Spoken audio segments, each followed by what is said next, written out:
آپ سب کو محفل ادب کی اس نشست میں خوش آمدید۔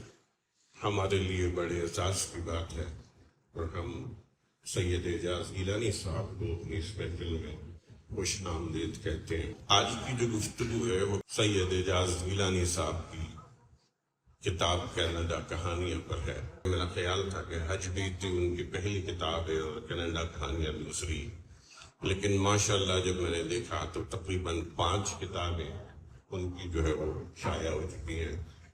اگر آپ ان پر نظر ڈالیں گے تو یہ کہانیاں نہیں ہیں، یہ حقیقی زندگی کے حقیقی مسائل ہیں۔ اس میں آپ کو سسکیاں ملیں گی، اس میں آپ کو آنسو ملیں گے،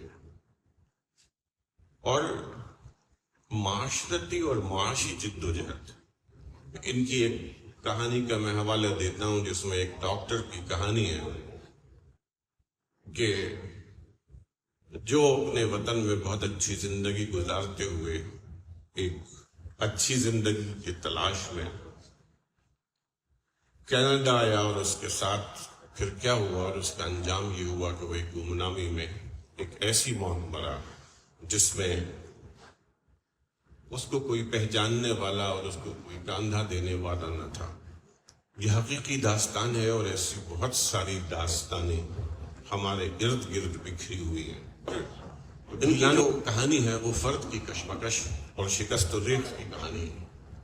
میری جو کہانی کے متعلق جو سفر ہے، میں نے اپنے زمانہ طالب علمی میں بہت سے ناول پڑھے، کہانیاں پڑھی، لیکن مجھے لکھنے کا کبھی کوئی خیال نہیں آیا۔ اس کے بعد میں روزنامہ نوائے وقت کا ایک فیملی میگزین ہے جو اخبار جہاں کے مقابلے میں شائع ہوتا تھا، تو وہاں میری جاب ہوئی، تو مجھے انہوں نے سچی کہانیاں کا جو 2 صفحات چھپتے تھے وہ دے دیے، تو اس کو میں پڑھنے اور پھر ایڈٹ کرنے کا بھی مجھے کوئی 2-1 سال تک موقع ملا، لیکن لکھنے کی طرف ابھی تک نہیں آیا تھا، اور یہ ایک پروسیس چل رہا تھا۔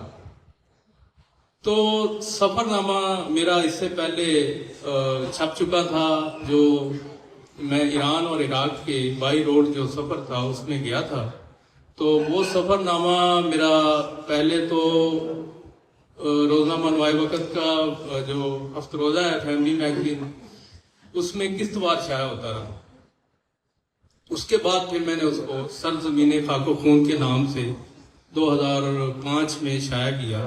کینیڈا میں آئے ہوئے مجھے اب 20 سال ہو گئے، تو اس دوران میں مختلف لوگوں سے ملا ہوں۔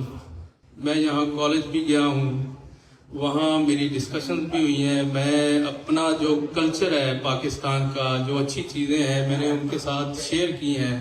خوش قسمتی یہ ہے کہ میں ان کے ساتھ جس انداز سے بیٹھا ہوں، اور مجھے 20 سال لگے یہ کہانیاں لکھنے میں، تو تھوڑا تھوڑا پیس کر کے میں نے اینڈ پہ پھر یہ اس سال مجھے یہ موقع ملا کہ میں اس کو کتابی شکل دے سکوں۔ لیکن دلچسپ بات یہ ہے کہ میں یہ سٹوری کئی دفعہ کینیڈا میں، پاکستان میں اپنے دوستوں کو سنا چکا ہوں۔